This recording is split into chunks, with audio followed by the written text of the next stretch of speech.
जरा सोचो, एक ऐसी नौकरी जहाँ ना सैलरी है न छुट्टी, और सबसे बुरी बात मरने के बाद भी अगले दिन फिर से ड्यूटी पर आना पड़ता है।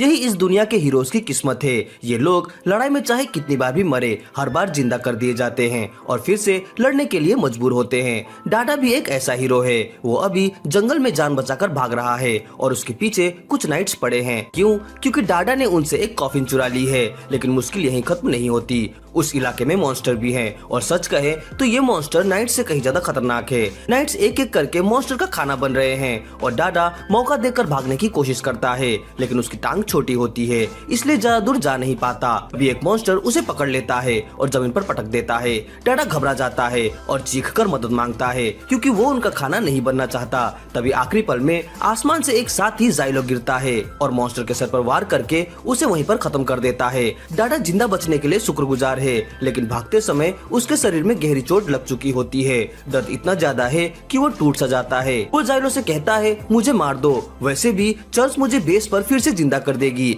लेकिन जाइलो उसे जोर से थप्पड़ मारता है और कहता है, ऐसा सोचना बंद कर। वो समझाता है कि चर्च को फर्क नहीं पड़ता कि हीरोज मरते हैं या नहीं, वो उनकी आत्मा को हेल से खींचकर नए शरीर में डाल देते हैं। लेकिन हर बार मरने और जिंदा होने के साथ आत्मा की यादें धीरे धीरे मिटती जाती है। एक दिन ऐसा आएगा जब तुम्हें याद ही नहीं रहेगा कि तुम कौन हो। डाडा समझ जाता है कि जाइलो सही कह रहा है, इसीलिए वो इलाज के लिए तैयार हो जाता है, चाहे दर्द कितना भी हो। कुछ देर बाद डाडा की चोटों पर पट्टी हो जाती है। तभी जाइलो की नजर पास पड़ी कॉफिन पर जाती है। अब उसे समझ आ जाता है कि डाडा ने सच में बहुत बेवकूफी की है। वो इसी कॉफिन की वजह से भाग रहा था। जाइलो को समझ नहीं आता कि डाडा ने इतनी बेकार चीज चुराने का सोचा भी कैसे।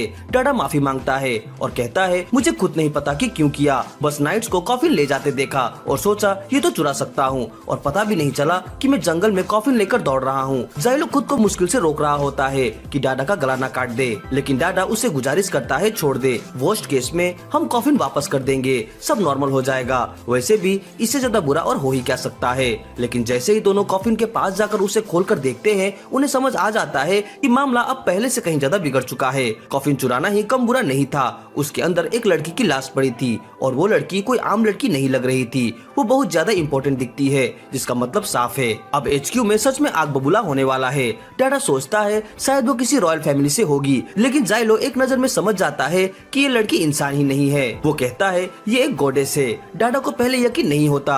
उसे याद आता है कि गॉडेस तो डेमन लॉर्ड को मारने के लिए बनाए गए हथियार होते हैं, लेकिन जाइलो पूरी तरह श्योर है। उसके हिसाब से ये लड़की सच में एक गॉडेस है। तभी पास ही एक हॉर्न की आवाज गूंजती है। दोनों उस तरफ देखने लगते हैं। जाइलो डाडा से कहता है, गॉडेस को यहीं छोड़ दो। हॉर्न की आवाज पास की एक वैली से आ रही थी, जहाँ नाइट्स का एक ग्रुप बुरी तरह मारा जा रहा था। मॉन्स्टर ने उन पर जबरदस्त एम्ब्यूश कर दिया था और दूर से देखते हुए जाइलो बस मन ही मन सोचता है, भाई ये तो बहुत बुरा हो रहा है, अच्छा है मैं वहाँ नहीं हूँ। असल में नाइट्स की भी गलती थी, वे आगे बढ़ते वक्त केयरलेस थे, इसीलिए आसानी से ट्रैप में फंस गए। लेकिन फिर भी भले ही उन्होंने ये गलती की हो, जाइलो उन्हें मरते हुए बस चुपचाप नहीं देख सकता। उसे नाइट्स से कोई खास लगाव नहीं है, लेकिन नीचे अभी भी कुछ लोग जिंदा हैं और इस बार उसका ऑफिशियल मिशन है कि इलाके में कम से कम आधे रॉयल नाइट्स जिंदा रहे। अगर वो इनको बचा लेता है तो उसका कोटा पूरा हो जाएगा। जाइलो जैसे ही कूदने ही वाला होता है, तभी पीछे से एक आवाज आती है। वो आवाज उसी लड़की की होती है जो कॉफिन में थी। वो जिंदा है और पूरी तरह ठीक भी, लेकिन उसे देखते ही जाइलो को चिढ़ होने लगती है। उस लड़की ने सुन लिया था कि जाइलो नाइट्स को बचाने की बात कर रहा है। उसे ये आइडिया अच्छा लगता है। वो कहती है, मैं तुम्हारी जीत पक्की कर सकती हूँ अपनी पावर से, लेकिन बदले में वो एक प्राइस मांगती है। वो चाहती है कि लड़ाई खत्म होने के बाद जाइलो उसे गुड गर्ल कहे और उसके सर पर हाथ फेरे। असल में गॉडेस को इसी तरह डिजाइन किया गया है कि उन्हें बहुत ज्यादा अफेक्शन और प्रेस चाहिए, शायद उन्हें कंट्रोल करने का यही तरीका है। लेकिन लड़की टोरिटा को इससे कोई फर्क नहीं पड़ता। वो कहती है, मेरा काम है अपने चुने हुए मास्टर की मदद करना किसी भी तरह, यहाँ तक कि अगर उसे अपनी जान भी देनी पड़े तो वो तैयार है, सिर्फ जाइलो की मदद के लिए। लेकिन यही बात उसकी खुद की कोई कीमत न समझना जाइलो को गॉडेस से नफरत करने की सबसे बड़ी वजह है। जाइलो बिना एक पल सोचे सीधे क्लिफ से नीचे कूद जाता है। वो साफ कह देता है कि वो ये लड़ाई खुद संभालेगा, क्योंकि उसे किसी गॉडेस की पावर पर डिपेंड नहीं करना है। हाँ, एक चीज उसे फिर भी चाहिए, डाडा का ऑब्जर्वेशन स्किल। वो डाडा से कहता है, नाइट्स किधर है, बस उधर इशारा कर देना। डाडा सच में इसमें पढ़ना नहीं चाहता, लेकिन उसका भी कोटा है जो उसे पूरा करना है, इसलिए ना चाहकर भी उसे मदद करनी ही पड़ती है। जैसे ही जाइलो क्लिफ से फिसलता हुआ नीचे नाइट्स की तरफ बढ़ता है, उसे अचानक महसूस होता है कि टेरा ठीक उसके पीछे है। जाइलो गुस्से में पूछता है, तुम यहाँ क्यों आई हो? टेरा शांति से कहती है, अपने नाइट्स की रक्षा करने। जाइलो झड़क देता है, मुझे तुम्हारी मदद नहीं चाहिए। तभी उसकी नजर एक मॉन्स्टर पर पड़ती है। अगले ही पल वो अपने डैगर में लाइट और हीट मैजिक भरता है और उसे फेंक देता है। एक जबरदस्त एक्सप्लोजन होता है। टेरा किसी तरह उसके साथ पेस बनाए रखने की कोशिश करती है। थोड़ी ही देर में सारे मॉन्स्टर्स खत्म हो जाते हैं। शुरू में नाइट्स जाइलो का शुक्रिया अदा करते हैं, लेकिन जैसे उन्हें पता चलता है कि वो एक कॉन्डेम हीरो है, उनका एटीट्यूड एकदम बदल जाता है। उन्हें लगता है जाइलो जैसे इंसान से बचाया जाना उनके लिए एक डिस्ग्रेस है। एक नाइट तो उस पर तलवार तान देता है, जो कि काफी बेवकूफी भरा काम है, क्योंकि सब जानते हैं कि यहाँ जाइलो ही सबसे ज्यादा स्ट्रॉन्ग है। अभी जाइलो को एक और खबर मिलती है। मेन होली नाइट यूनिट ने नदी के पास आखिरी बार डटकर लड़ने का फैसला किया है, ताकि आगे बढ़ते डीमंस को रोका जा सके। सुनने में ये प्लान ठीक लगता है, लेकिन सच्चाई ये है कि ज्यादातर नाइट्स डेमन के सामने बिल्कुल बेकार हैं। पूरी मॉन्स्टर आर्मी को रोकना उनके बस की बात नहीं, ये लगभग एक डेथ सेंटेंस है। नॉर्मली जाइलो को इन घमंडी नाइट्स की कोई परवाह नहीं होती, लेकिन अगर बहुत सारे नाइट्स एक साथ मर गए तो करंट हीरो स्क्वाड फेलियर घोषित हो जाएगी और फिर अगली रेजरेक्शन के बाद जाइलो को भयानक टॉर्चर झेलना पड़ेगा। वो ये होने नहीं दे सकता, इसलिए वो तय करता है कि मेन यूनिट को बचाने जाएगा, इससे पहले कि वो पूरी तरह खत्म हो जाए। उधर फ्रंट लाइन पर कमांडर किविया की स्क्वाड सीधे डीमन आर्मी से टकरा चुकी होती है। वो अपनी लाइटनिंग स्पेयर तैयार करते हैं और शुरू के कुछ मॉन्स्टर्स वेव्स को गिराने में कामयाब भी हो जाते हैं, लेकिन मॉन्स्टर्स बहुत ज्यादा है। जल्दी ही देर से वे नाइट्स पर भारी पड़ने ही वाले हैं और तभी जाइलो वहाँ पहुँच जाता है। ठीक ठीक कहे तो कई नाइट्स तब तक मर चुके होते हैं, तो इसे जस्ट इन टाइम कहना सही ना हो, लेकिन कम से कम जाइलो अब वहाँ है और उसकी स्किल इन सब नाइट्स से कई गुना ज्यादा है। वो अकेले ही करंट मॉन्स्टर वेव को आसानी से संभाल लेता है। उसकी तरफ देखकर सारे नाइट्स बस हैरान होकर चुप रह जाते हैं। कमांडर किविया आगे बढ़कर जाइलो के पास आती है। वो उसकी मदद के लिए आभारी तो है, लेकिन उसके मन में भी शक है, क्योंकि एक अनजान वॉरियर अचानक बैटलफील्ड में कहीं से भी आ गया, ये बात उसे ठीक नहीं लगती। उसी समय टेरा भी जाइलो के पास पहुंच जाती है। वो गुस्से में है, क्योंकि जाइलो ने एक बार फिर उसे पीछे छोड़ने की कोशिश की थी। तभी किविया रीडा को पहचान लेती है। वो वही गॉडेस है जिसे गुलिल तक पहुंचाया जाना है। अब किविया का शक और गहरा हो जाता है। उसके दिमाग में एक ही बात आती है, शायद जाइलो ने एस्कॉर्ट नाइट पर हमला करके रीडा को चुरा लिया है। जाइलो साफ कह देता है कि जो नाइट्स रीडा को एस्कॉर्ट कर रहे थे वे शायद मर चुके हैं, लेकिन इसमें उसका कोई दोस्त नहीं है। वो ये भी कहता है कि उसे किसी गॉडेस के साथ कॉन्फिडेंट बनने में कोई दिलचस्पी नहीं है। किविया अब पूरी तरह से कंफ्यूज रहती है और जोर देकर पूरी एक्सप्लेनेशन मांगती है, लेकिन जाइलो जानता है कि अभी बहस करने का समय नहीं, क्योंकि डीमन लॉर्ड तेजी से पास आ रहा है। जैसे जैसे डीमन लॉर्ड आगे बढ़ता है, उसके आसपास का जंगल डीमन ब्लाइट से भरने लगता है। पेड़ पौधे और जानवर मॉन्स्टर में बदलने लगते हैं। एक साथ इतने सारे डीमंस को आते देख ट्रूप की हालत खराब हो जाती है। डर के मारे वो किविया की चेतावनी के बावजूद हमला कर देते हैं और यही उनकी सबसे बड़ी गलती साबित होती है। डीमन लॉर्ड के चारों ओर एक फोर्स फील्ड होती है, जो सिर्फ अटैक रोकती ही नहीं बल्कि पूरा डैमेज वापस उन्हीं पर लौटा देती है। नतीजा ये होता है कि होली नाइट्स का बड़ा हिस्सा एक ही पल में मारा जाता है। डीमन लॉर्ड फिर से आगे बढ़ता रहता है। जाइलो किविया से कहता है कि ये लड़ाई अब जीती नहीं जा सकती, अभी भी मौका है, सबको रिट्रीट करना चाहिए। किविया जानती है कि वो सही कह रहा है, लेकिन फिर भी पीछे हटने से इनकार कर देती है। जाइलो उसे साफ बोलता है, अगर तुम यही रुकी तो मर जाओगी। मैं यहाँ सिर्फ इसलिए आया हूँ क्योंकि मुझे रिट्रीट में सपोर्ट देने का ऑर्डर मिला है। ये सुनते ही किविया समझ जाती है जाइलो वही हीरो में से एक है जो हेडक्वार्टर से भेजे गए हैं। वो जवाब देती है, मैं यहाँ कमांडर हूँ, फाइनल डिसीजन मेरा है और हमारे ऑनर के लिए हम आज बैटलफील्ड पर अपनी जान कुर्बान करेंगे। लेकिन जाइलो को किविया के इस बेकार ऑनर से कोई फर्क नहीं पड़ता। उसे ऐसे लोग बिल्कुल पसंद नहीं जो जानबूझकर अपनी जिंदगी फेंक देते हैं। दोनों बहस कर ही रहे होते हैं कि अचानक डीमन लॉर्ड अपना हमला शुरू कर देता है। आसमान से दर्जनों एक सैक्स किनारे पर गिरने लगते हैं। एक ही पल में पूरा ट्रूप मॉन्स्टर से घिर जाता है। जाइलो पूरी ताकत से उन्हें रोकने की कोशिश करता है, लेकिन उसकी डैगर्स खत्म होती जा रही है और हालात बेहतर होने के बजाय और ज्यादा बिगड़ते जा रहे हैं। अचानक कुछ मॉन्स्टर लाइटनिंग कैनन तक पहुंच जाते हैं और अगले ही पल बैटलफील्ड पर एक जोरदार एक्सप्लोजन होता है। उस धमाके से जाइलो बेहोश होकर गिर पड़ता है। जब जाइलो होश में आता है तो उसके सामने एक ही दृश्य होता है, जमीन पर गिरी हुई रीडा। वो उसे गिड़गिड़ाकर कह रही होती है कि उसकी पावर इस्तेमाल कर लो, क्योंकि यही एक रास्ता है इन लोगों को भयानक मौत से बचाने का। जाइलो जानता है कि वो सही कह रही है, लेकिन उसने खुद से कसम खाई थी कि वो कभी भी किसी गॉडेस की पावर को फिर से इस्तेमाल नहीं करेगा। इसलिए वो जोर से किविया को पुकारता है और चिल्लाकर कहता है कि रीडा के साथ कॉन्फिडेंट वो बना ले उसकी जगह। लेकिन अगले ही पल जाइलो की नजर किविया की खून से सनी चेस्ट प्लेट पर पड़ती है, जो जमीन पर लुढ़कती चली आ आ रही होती है और साफ दिख रहा होता है कि किविया अब बैटलफील्ड पर जिंदा नहीं बची। अब जाइलो के पास कोई चॉइस नहीं बचती। वो रीडा से कहता है कि वो कांटेक्ट बनाने के लिए तैयार है, लेकिन ये सुनकर रीडा बहुत खुश हो जाती है। वो प्रोसेस समझाने वाली होती है, लेकिन जाइलो उसे रोक देता है और कहता है कि उसे सब पता है। वो अपने हाथ के पीछे एक कट लगाता है और अपना खून रीडा की ओर बढ़ाता है। जैसे ही रीडा उस खून को किस करती है, जाइलो को महसूस होता है कि उनके बीच एक गहरा कनेक्शन हो गया है। अब पैक्ट पूरा हो चुका है और जाइलो रीडा की पावर यूज कर सकता है। रीडा उससे पूछती है सबसे पहले क्या करना है। जाइलो जवाब देता है पहले उन मॉन्स्टर को खत्म करते हैं जो हमें चारों तरफ से घेर चुकी है। रीडा खुशी खुशी मान जाती है। तलवारों की देवी होने के कारण रीडा अनगिनत हथियार समन कर लेती है और उन्हें आसमान से अपने दुश्मनों पर बरसा देती है। कुछ ही पलों में पूरा मॉन्स्टर आर्मी साफ हो जाता है। रीडा खुद पर बहुत गर्व महसूस करती है और जाइलो से कहती है कि अब वो उसकी तारीफ कर सकता है, लेकिन जाइलो कहता है अभी नहीं, एक और मॉन्स्टर वेव इस तरफ आ रही है। वो रीडा द्वारा बनाई गई एक तलवार उठाता है और उसे जोर से उस मॉन्स्टर की तरफ फेंक देता है। उसे तुरंत समझ आ जाता है कि उसकी पावर रीडा की बनाई तलवारों के साथ भी ठीक से काम कर रही है। वो रीडा से कहता है कि और वेपन दे। धीरे धीरे वो बाकी बचे डीमंस को भी खत्म करता जाता है और होली नाइट्स हैरानी से सब कुछ देखते रहते हैं। इसी दौरान जाइलो को किविया मिल जाती है। वो जिंदा होती है, जिसे देखकर जाइलो चौंक जाता है। वो सोचता है काश ये बात उसे पहले पता होती तो शायद वो कांटेक्ट बनाता ही नहीं, लेकिन अब जो हो गया वो हो चुका है। जाइलो किविया से कहता है कि वो अपने सोल्जर को साथ लेकर बाकी डेमंस का हंट करे ताकि वो और नुकसान ना कर सके। ये सुनकर किविया को बुरा लगता है। उसे गुस्सा आता है कि एक कॉन्डेम हीरो उसे ऑर्डर दे रहा है, लेकिन जाइलो उसे साफ कह देता है ये प्राइड का मामला नहीं है, ये लाइफ और डेथ का सवाल है। अगर जिंदा रहना है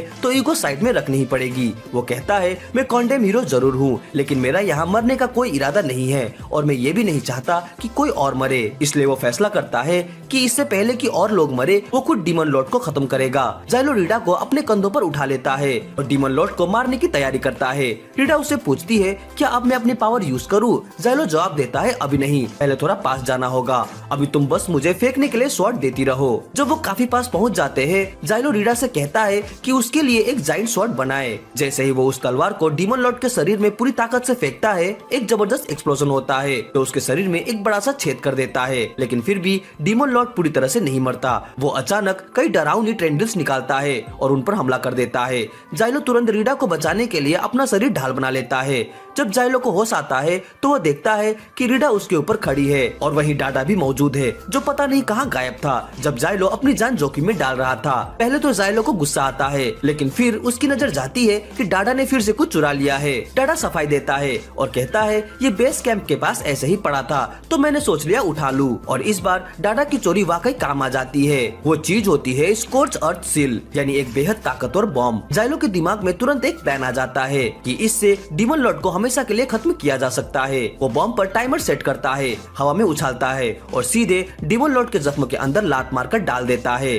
ब्लास्ट होने से पहले वो तुरंत रीडा और डाडा को पकड़ लेता है और पूरी ताकत से ब्लास्ट रेडियस से बाहर निकल जाता है। कुछ ही पलों बाद बॉम्ब फटता है और डीमन लॉर्ड का शरीर पूरी तरह से नष्ट हो जाता है। आखिरकार बैटल खत्म हो जाती है। रीडा राहत की सांस लेती है और मुस्कुराकर कहती है अब तो मेरी तारीफ बनती है ना। जैसे ही जाइलो उसके सर पर हाथ रखने वाला होता है, उसी पल उसके दिमाग में पिछली गॉडेस की यादें तेजी से घूमने लगती है जिसके साथ उसका पहला कॉन्ट्रैक्ट था। वो हाथ बढ़ाकर रुक जाता है। वो खुद को ऐसा करने के लिए तैयार नहीं कर पाता। तभी वहाँ किविया आ जाती है। भले ही जाइलो ने सबकी जान बचाई हो, फिर भी वो अपनी तलवार सीधे उसकी तरफ तान देती है। वो कहती है तुमने अकेले एक्शन लिया और बिना परमिशन गॉडेस रीडा के साथ कॉन्वेनेंट बनाया, इसके लिए तुम्हें सजा मिलेगी। रीडा बीच में बोलती है और जाइलो का बचाव करती है। वो किविया से कहती है ये सबसे काबिल नाइट है जिसे मैं चुन सकती थी, लेकिन किविया ठंडे लहजे में कहती है तुम ऐसा इसलिए कह रही हो क्योंकि तुम्हें पता नहीं कि जाइलो ने ऐसा कौन सा क्राइम किया था जिसकी वजह से उसे हीरो बनाया गया था। रीडा हैरान होकर पूछती है ऐसा कौन सा अपराध, मुझे यकीन है वो इतना बुरा नहीं हो सकता। अभी किविया सच बताती है। वो कहती है जाइलो पहले एक होली नाइट था और उस पर आरोप लगा था कि उसने उस गॉडेस को मार दिया जिसके साथ उसका पहले कॉन्वेनेंट था। ये सुनकर रीडा पूरी तरह से चौंक जाती है। कम से कम यह ऑफिशियल कहानी थी जो सबको बताई गई थी, लेकिन असल सच्चाई इससे बहुत अलग थी। कोर्ट में जाइलो पर सिनुरबा की हत्या का आरोप लगा। जाइलो ने समझाने की कोशिश की। उसने कहा कि उसे सिनुरबा के साथ बैटल में जाने का ऑर्डर मिला था, लेकिन जो रीइंफोर्समेंट वादा किए गए थे वे कभी आए ही नहीं। सिनुरबा को अकेले ही लड़ना पड़ा और उसने अपनी सारी एनर्जी खर्च कर दी। जब कोई गॉडेस पूरी एनर्जी खत्म कर देती है तो वो बहुत कमजोर हो जाती है और डीमन ब्लाइट का शिकार बन सकती है। जाइलो ने कहा सिनेर्वा को करप्शन से बचने के लिए उसने उसे खुद ही दुख से आजाद किया। ये वजह पूरी तरह सही थी, लेकिन इंक्विजिटर ने उस पर गॉडेस के खिलाफ झूठ बोलने का आरोप लगा दिया और गार्ड को आदेश दिया कि वो उसे चुप करा दे। जाइलो आखिरी कोशिश करता रहा। वो चिल्लाकर कहता है कि अगर कोई गॉडेस करप्ट हो जाए तो वो गॉडेस की पावर वाला डीमन पैदा कर सकती है और इसका मतलब होगा पूरी ह्यूमैनिटी का अंत। लेकिन जब जाइलो ऊपर देखता है तो उसे समझ आ जाता है इंक्विजिटर को सच से कोई मतलब नहीं था। ये सब शुरू से ही एक सेटअप था। जाइलो को नहीं पता कि ये किसने किया और इसके पीछे क्या राज है, लेकिन उसी दिन उसने अपने दिल में कसम खाई चाहे उसे कितनी भी जिंदगियां क्यों न लगे, वो उन सबको इसकी कीमत जरूर चुकवाएगा। जाइलो को आज भी साफ साफ याद है कि उस दिन उसे कैसा महसूस हुआ था। वह फिर से कसम खाता है कि जिस किसी ने उसके सैनिक को मौत की तरफ मार्च करने पर मजबूर किया वो उसे ढूंढकर जरूर मारेगा। जैसे ही उसकी यादें अपने सबसे दर्दनाक मोड़ पर पहुंचती है वो अचानक हांफते हुए जाग जाता है। रीटा उससे पूछती है कि क्या उसे कोई बुरा सपना आया था। वो बताती है कि वेनेटम नाम का एक डरपोक आदमी उसे जगाने को कहकर गया था और अब वह चाहती है कि इस काम के लिए उसकी तारीफ की जाए और थैंक यू भी मिले। जाइलो पसीने से भीगा हुआ उठता है और रीटा से कहता है कि वो 5 मिनट में आ जाएगा। रीटा पहले से जानती है कि वह झूठ बोल रहा है। वो पूछती है कि क्या वो उसके जाते ही फिर से सो जाएगा। जाइलो हाँ में जवाब देता है पसीना पोंछते हुए, लेकिन रीटा जिद करती रहती है कि वह उसके साथ चले। तभी जाइलो बात बदल देता है और अचानक उससे पूछता है कि वह अब तक यहाँ क्यों है, क्योंकि उसे तो सारी सच्चाई पता चल चुकी होगी। रीटा थोड़ी उदास होकर कहती है कि हाँ वो जानती है कि सिर्फ खतरनाक अपराधियों को ही हीरो बनने की सजा दी जाती है और वह जाइलो के पास्ट के बारे में भी जानती है। जाइलो उससे कहता है कि इतना जानना ही काफी है, अब वह उसे छोड़ दे। लेकिन रीटा को पूरा यकीन है कि जाइलो के पास अपनी गॉडेस को मारने का कोई गहरा रीजन रहा होगा। जाइलो कहता है कि रीजन मायने नहीं रखता, सच बस इतना है कि उसने एक गॉडेस को मारा है और यह बात बदली नहीं जा सकती। फिर वह दोबारा सोने की तैयारी करता है और रीटा से कहता है कि उनका पैक्ट म्यूचुअल कॉन्सेंट से कैंसिल किया जा सकता है, बिल्कुल उसके पेरेंट्स के डिवोर्स की तरह। रीटा तुरंत इस बात को नकार देती है और अपने फैसले पर अड़ी रहती है।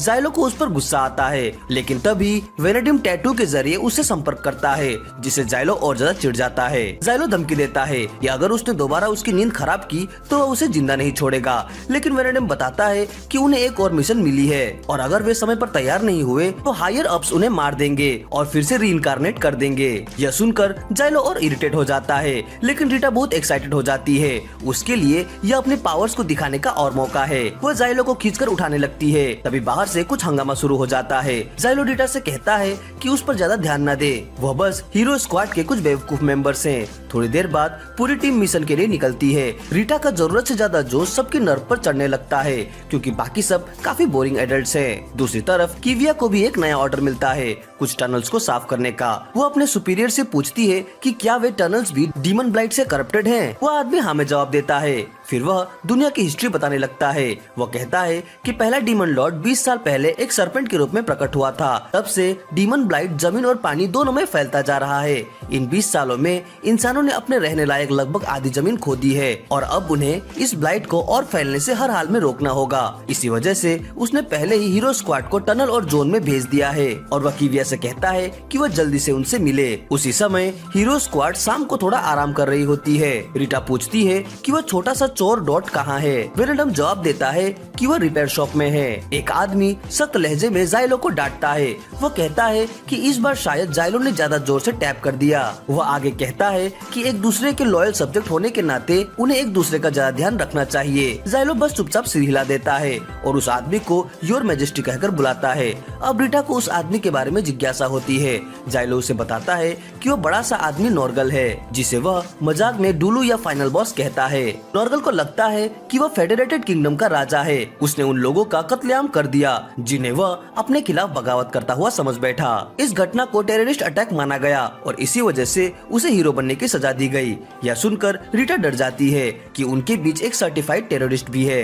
फिर वह कोने में खड़े एक ज़ॉम्बी जैसे आदमी की ओर इशारा करती है जो बिना कुछ सोचे चांद को देख रहा होता आता है। जाइलो जवाब देता है कि वह टेत्सुया है, वह हीरो पार्टी में सबसे ज्यादा समय से है। किसी को यहाँ तक नहीं पता कि उसका क्राइम क्या था। उसे इतनी बार रेजरेक्ट किया जा चुका है कि वह अपनी ज्यादातर यादें और अपनी पहचान तक खो चुका है। जाइलो कहता है कि अगर वे सावधान नहीं रहे तो वे भी उसी की तरह बन जाएंगे और उसे इस बात का गुस्सा है कि यही उनकी इनएविटेबल रियलिटी है। कुछ ही देर बाद हीरो स्क्वाड टनल के पास एक टाउन में पहुंचती है। वहाँ के लोग उन्हें देखकर खुश नहीं होते, वे एक शांत कोने में बैठ जाते हैं। वेनेडिम रीटा को बताता है कि यहाँ के लोग इतने टेंस इसलिए हैं क्योंकि डीमन ब्लाइट उनके टाउन को निगलने ही वाला है। रीटा देखती है कि एक औरत होली नाइट से बात कर रही है।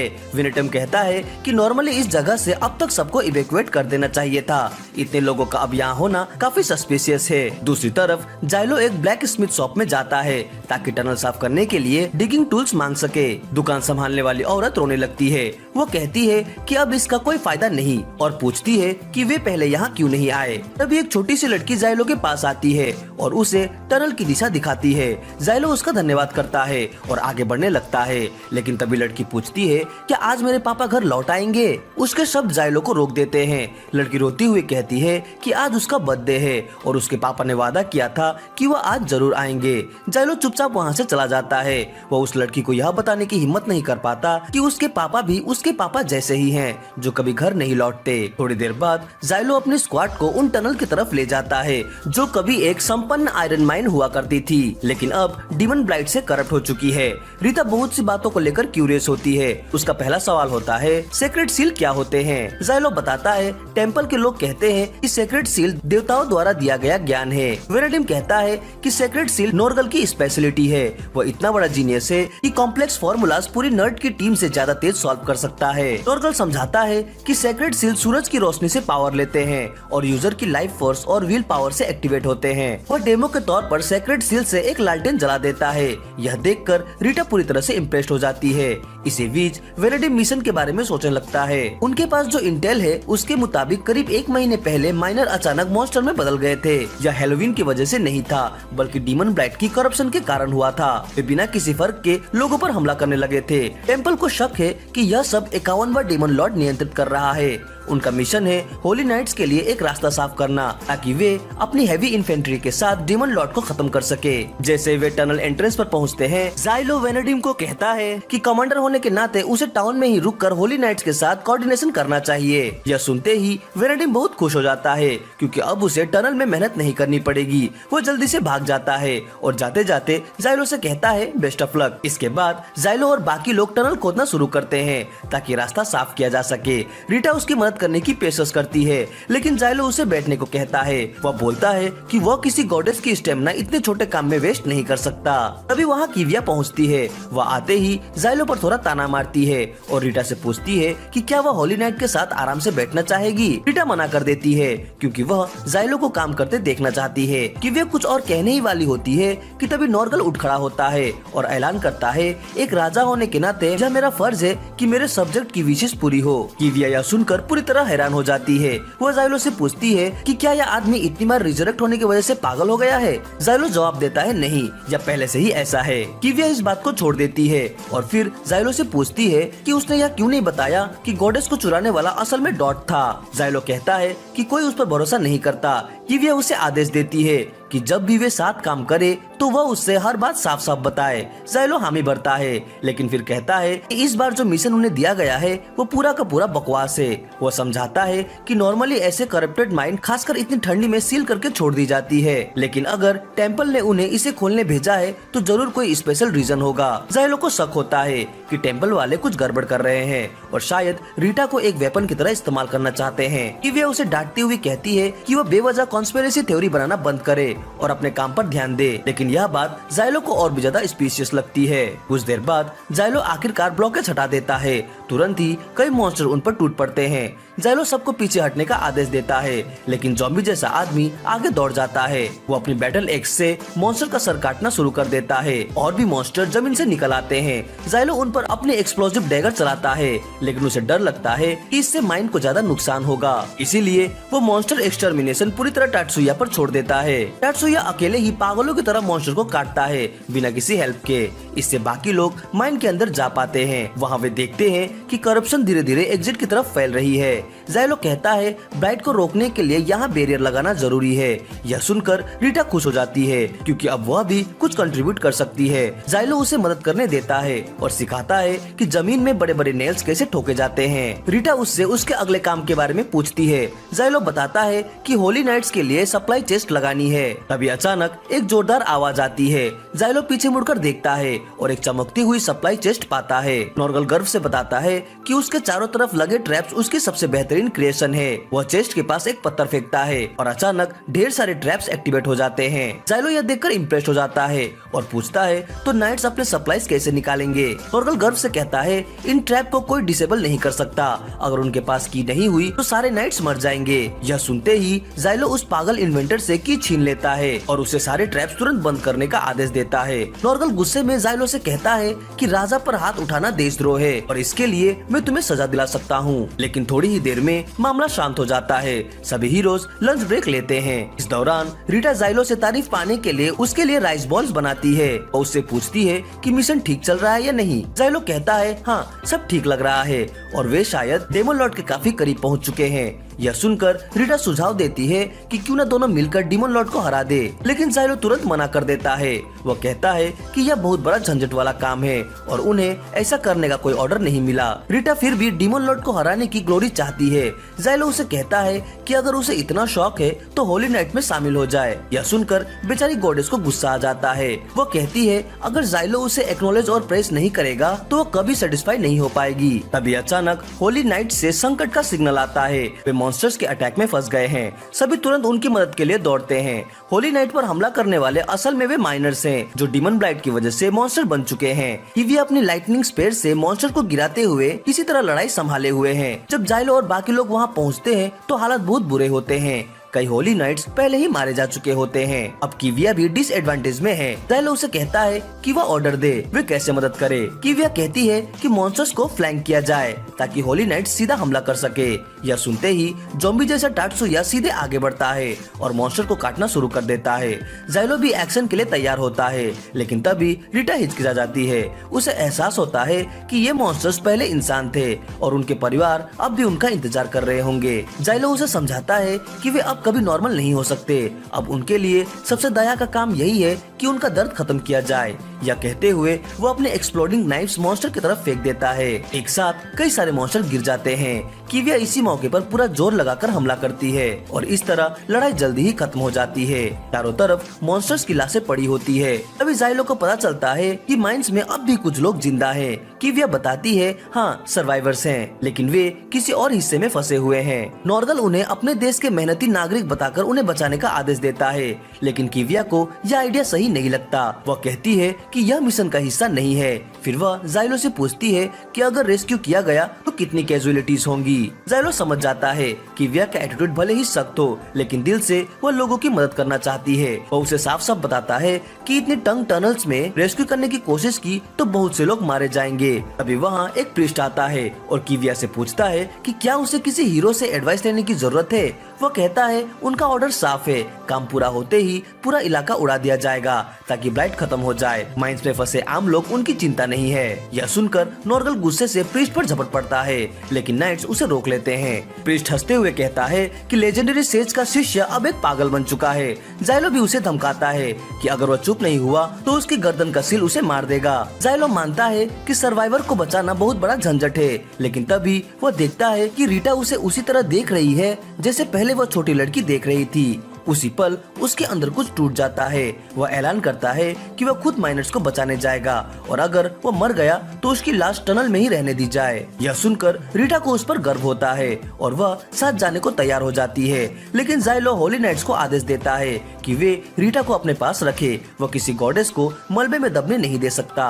वह कहता है कि उसे सर्वाइवर्स की परवाह नहीं है। उसे गुस्सा है उन बेवकूफों पर जिन्होंने यह मिशन बनाया और अब वह जानबूझकर ऑर्डर तोड़ेगा और सबको बचाएगा। उसी समय खदान के अंदर बचे हुए लोग एक छोटी सी जगह पर अपने लास्ट डिफेंस तैयार कर चुके होते हैं। वे टूटे फूटे सामान से एक दीवार बनाकर मॉन्स्टर के लगातार हमलों को रोकने की कोशिश करते हैं, लेकिन वो दीवार ज्यादा देर टिक नहीं पाती। आखिरकार मॉन्स्टर उसे तोड़ देते हैं। माइनर्स को लगने लगता है कि अब उनका अंत तय है, लेकिन तभी जाइलो अचानक सामने आता है और अपने एक्सप्लोसिव नाइफ सीधे मॉन्स्टर पर फेंकता है। जोरदार धमाके होते हैं और मॉन्स्टर्स उड़कर दूर गिर जाते हैं। इसके बाद नॉर्गल टाटसुया को आदेश देता है कि आगे बढ़कर अपने कीमती लोगों को बचाओ। ज़ोंबी सा दिखने वाला टाटसुया तेजी से मॉन्स्टर्स की तरफ दौड़ता है और अपनी वॉर एक्स से उन्हें काटना शुरू कर देता है। मॉन्स्टर्स उस पर चुपके से हमला करने की कोशिश करते हैं। वे गंदी लार से बना हुआ एक जाल उस पर फेंकते हैं, लेकिन टाटसुया उनसे कहीं ज्यादा तेज होता है। वह उस जाल को पूरी तरह से नष्ट कर देता है। फिर वह उन मॉन्स्टर पर टूट पड़ता है जो उसे घेरने आए थे और उन्हें छोटे छोटे टुकड़ों में काट देता है। माइनर्स बस मुंह खुले यह सब देखते रह जाते हैं। आखिर में जाइलो बचे हुए आखिरी मॉन्स्टर्स के बीच एक एक्सप्लोसिव नाइफ फेंकता है और उन्हें भी खत्म कर देता है। जब दोनों फाइटर्स अपना काम पूरा कर लेते हैं तो नॉर्गल आगे आता है और सारा क्रेडिट लेने लगता है। वो माइनर्स से कहता है कि अब डरने की कोई जरूरत नहीं, मैं आ गया हूँ तुम्हें इस मुसीबत से बचाने। माइनर्स को राहत मिलती है कि आखिरकार मदद पहुँच गई है। तभी जाइलो उनसे कहता है शुक्र मनाओ, अगर यहाँ सिर्फ होली नाइट्स होते तो तुम सब यही मारे जाते। फिर वो माइनर्स से कहता है कि जो भी हथियार मिले उन्हें उठा लो, क्योंकि डुलू लैंड के राजा नॉर्गल एक सेक्रेट सील स्पेशलिस्ट हैं। नॉर्गल अपना टूल बॉक्स खोल चुका होता है। वो फावड़े और गैती पर सेक्रेट सील बनाना शुरू कर देता है। वो समझाता है क्योंकि कैप के अंदर धूप नहीं है, इसलिए सेक्रेट सील ज्यादा देर तक नहीं चल सकते। इंसान के शरीर में जो एनर्जी होती है वो जल्दी खत्म हो जाती है, लेकिन क्योंकि सील मैं खुद बना रहा हूँ वे ज्यादा एनर्जी एफिशिएंट है और ज्यादा देर तक चलेंगे। फिर वो जाइलो से पूछता है हम कितनी देर तक लड़ सकते हैं। जाइलो अपने कपड़े पर लगे एक क्लास्प को देखता है और बताता है कि अभी थोड़ी एनर्जी बाकी है। एक माइनर उस क्लास्प के बारे में पूछता है। जाइलो समझाता है, ये बताता है कि मेरे शरीर में कितनी एनर्जी बची है। नॉर्गल फिर जाइलो की तारीफ करने लगता है। इसमें आम सैनिक से कहीं ज्यादा एनर्जी स्टोर होती है, इसलिए ये मेरा एलिट गाइड है। जाइलो उसकी बातों में हाँ में हाँ मिलाता है और धन्यवाद कह देता है, लेकिन वह जानता है कि इतनी बड़ी बैटरी होने के बावजूद वह ज्यादा देर तक नहीं लड़ पाएगा। बाद में वह एक पुराने माइनर से बात करता है। वह माइनर गुस्से में कहता है हमें समय पर ब्राइट के बारे में बताया ही नहीं गया। जाइलो कहता है मुझे लगा था ज्यादा लोग बचेंगे। माइनर जवाब देता है पहले लगभग 50 लोग थे, लेकिन एक बूढ़ा आदमी आवाजें सुनने लगा। वह बाहर गया और जब लौटा तो मॉन्स्टर बन चुका था। तभी नॉर्गल की भारी आवाज गूंजती है। वह पूछता है क्या सब हथियारों के साथ तैयार हैं? वह सबको आदेश देता है टाटसुया के पीछे चलो और जाइलो को कहता है तुम मेरे पीछे रहो, रेयर गार्ड बनो ताकि पीछे से हमला ना हो। जाइलो उसकी योजना मान लेता है। नॉर्गल वादा करता है कि सुरक्षित लौटने के बाद मैं तुम्हें अपनी रॉयल आर्मी का कमांडर इन चीफ बना दूंगा, लेकिन तभी पूरी गुफा हिलने लगती है। जाइलो समझ जाता है अब मुसीबत आने वाली है। अगले ही पल जब इनके अंदर से ढेर सारे मॉन्स्टर्स निकल आते हैं।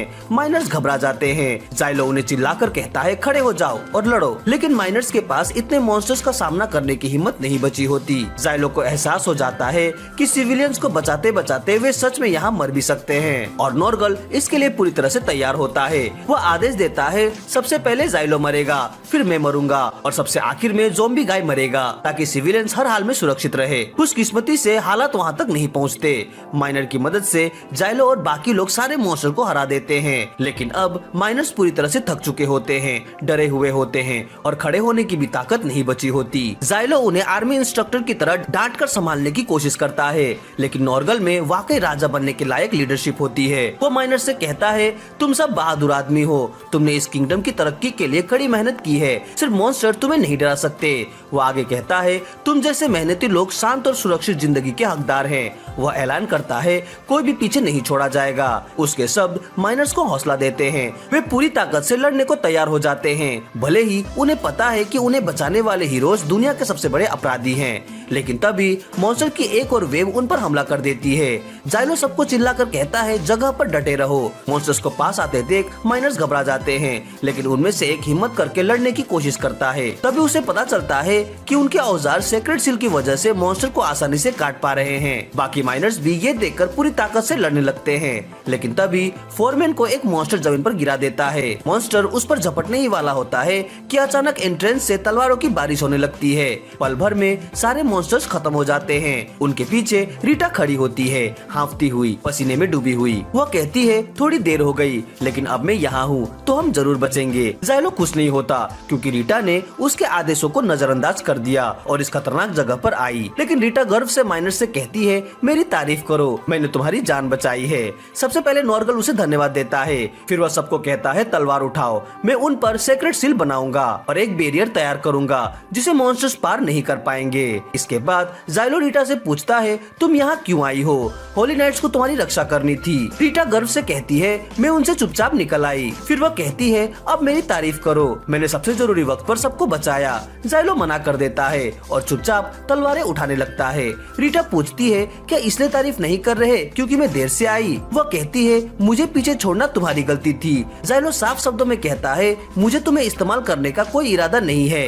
ये सुनकर रीटा का मन टूट जाता है। वो पूछती है, तो फिर मुझे क्या करना चाहिए? जाइलो जवाब देता है, बस जिंदा रहो, ग्लोरी और थैंक्स के चक्कर में खुद को कुर्बान मत करो। ये सुनकर रीटा हल्के से मुस्कुराती है। वह कहती है, क्योंकि तुम ऐसी बातें करते हो, तुम मेरे सेक्रीफाइस के लायक हो। उसके शब्द जाइलो के अंदर छुपे पुराने जख्मों को छेड़ देते हैं, लेकिन रीटा बोलती रहती है। वो कहती है, मुझे पता है तुम सिर्फ मेरी सेफ्टी की चिंता करते हो, लेकिन तुम्हारी चिंता बेकार है। मैं एक गॉडेस हूँ, मुझे इंसानों के काम आने के लिए बनाया गया है। इंसानों से प्रेज और थैंक्स पाना मेरे अंदर बनी बनाई इच्छा है, लेकिन फिर भी मैं एक शानदार जिंदगी जीना चाहती हूँ और ये बात जाइलो भी बदल नहीं सकता। रीटा की जिद देखकर जाइलो को बहुत गुस्सा आता है।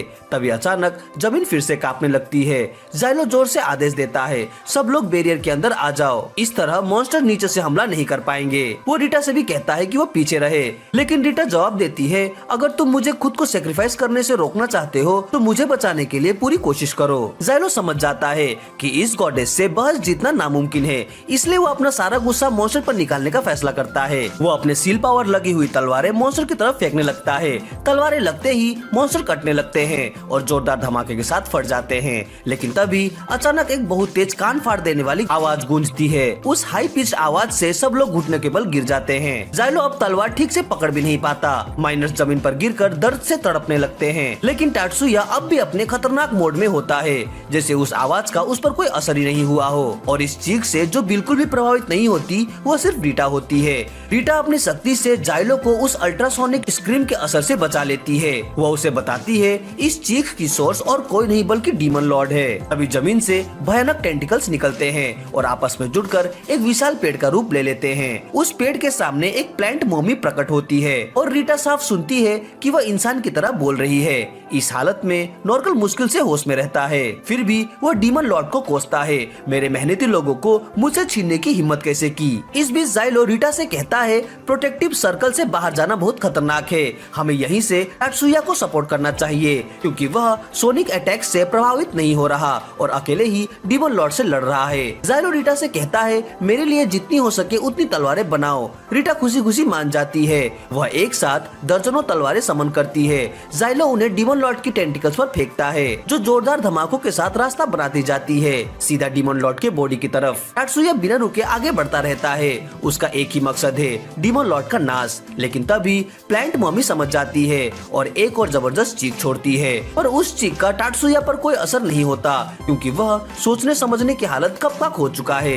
रीटा की मदद से जाइलो लगातार एक्सप्लोसिव शॉट बरसाता रहता है और इसी लगातार हमले से वो टाटसुया के लिए डीमन लॉर्ड तक पहुंचने का पूरा रास्ता खोल देता है। तभी अचानक डेमोनिक प्लांट मॉमी एक विशाल कीड़े में बदल जाती है और टाटसुया पर हमला करती है, लेकिन टाटसुया उसे बीच से 2 टुकड़ों में काट देता है और प्लांट मॉमी को खत्म कर देता है। पर उसी पल कई टेंटिकल्स उसे जकड़ लेती हैं। तभी जाइलो समझ जाता है प्लांट मॉमी सिर्फ एक डिकॉय थी और असल में डीमन लॉर्ड कहीं और मौजूद है। इस बीच रीटा डीमन लॉर्ड का मेन बॉडी ढूंढ लेती है और गुफा से बाहर निकलते एक फ्लावर की तरफ इशारा करती है। जाइलो तुरंत उस फूल को नष्ट करने के लिए तलवार उठाता है, लेकिन ठीक उसी पल उसकी एनर्जी खत्म हो जाती है। अभी अचानक किविया होली नाइट के साथ पहुंचती है रीटा को प्रोटेक्ट करने के लिए, लेकिन डीमन लॉर्ड उन्हें देख लेता है और एक जोरदार माइंड कंट्रोल स्क्रीम छोड़ता है। उस स्क्रीम से सब लोग घुटनों के बल गिर जाते हैं। जाइलो उन्हें चेतावनी भी नहीं दे पाता और जैसे ही किविया समझने की कोशिश करती है कि क्या हो रहा है, तभी जमीन से टेंटिकल्स निकलने लगते हैं और होली नाइट्स को पकड़ने लगते हैं।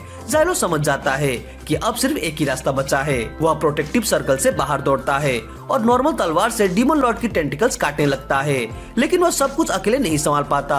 डीमन लॉर्ड बैरियर को तोड़ देता है और माइनर्स को पकड़ने लगता है।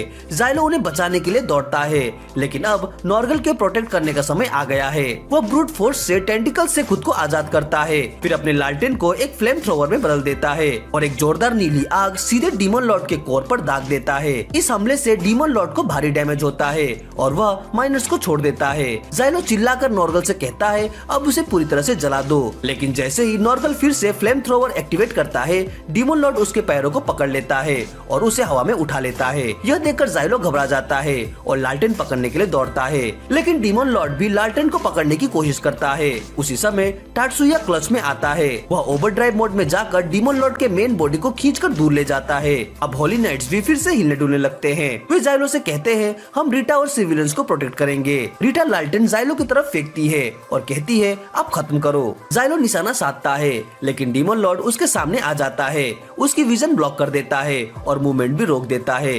जाइलो पूरी तरह से फंस जाता है। इसी दौरान नॉर्गल उल्टा लटका होता है, उसका पैर बुरी तरह से कुचला हुआ होता है, लेकिन उसका दर्द कुछ भी नहीं है उसके गुस्से के सामने, क्योंकि कोई उसके लोगों को नुकसान पहुंचाने की हिम्मत कर रहा है। अपने पागलपन से भरे गुस्से में वो खुद का पैर काट देता है और सीधा डीमन लॉर्ड के कोर की तरफ गिरता है। एक पल के लिए वो घबरा जाता है, फिर उसे कोई आवाज सुनाई देती है जो उसका नाम पुकारती है। उस आवाज से उसे कंट्रोल और हिम्मत मिलती है। वो अपनी तलवार सीधे डीमन लॉर्ड की आंख में घोंप देता है। अगले ही पल वो जोर से दीवार की तरफ फेंक दिया जाता है, लेकिन उसका यह बलिदान जाइलो को आजाद कर देता है। जाइलो फ्लेम थ्रोवर से डीमन लॉर्ड के कोर को पूरी तरह से जला देता है और उसके साथ पूरा शरीर भी राख बन जाता है। होली नाइट्स अभी भी यह समझने में लगे होते हैं कि हीरोज ने उनकी मदद के बिना डीमन लॉर्ड को कैसे हरा दिया। माइनर्स नॉर्गल के चारों ओर इकट्ठा होते हैं उसका इलाज करने के लिए। गंभीर रूप से घायल होने के बावजूद नॉर्गल बार बार पूछता रहता है क्या इस बार मैं आप लोगों को बचा पाया। टात्सुया भी अपने शरीर को लिमिट तक ले जाने के बाद पूरी तरह से थक जाता है और जाइलो चुपचाप रीटा के साथ बैठा रहता है। कुछ देर बाद सब लोग वापस टाउन लौटते हैं। सर्वाइवर्स अपने परिवारों से मिलते हैं जो बेसब्री से इंतजार कर रहे थे। वेनेडम शराब पीते हुए जाइलो से कहता है तुम सबने अच्छा काम किया। वो कहता है नॉर्गल की चिंता मत करो, उसे रिपेयर शॉप में भेज दिया गया है और उसे नया पैर मिल जाएगा। जाइलो उम्मीद करता है कि उसे अच्छा पैर मिले क्योंकि उसने सबको बचाया। वो टाउन के लोगों को देखता है जो अब भी हीरोज को जज कर रहे होते हैं। तभी फोरमैन अपने परिवार के साथ आता है। वो जाइलो से कहता है एक दिन लोग समझेंगे कि सिर्फ क्रिमिनल होने से कोई बुरा नहीं बन जाता।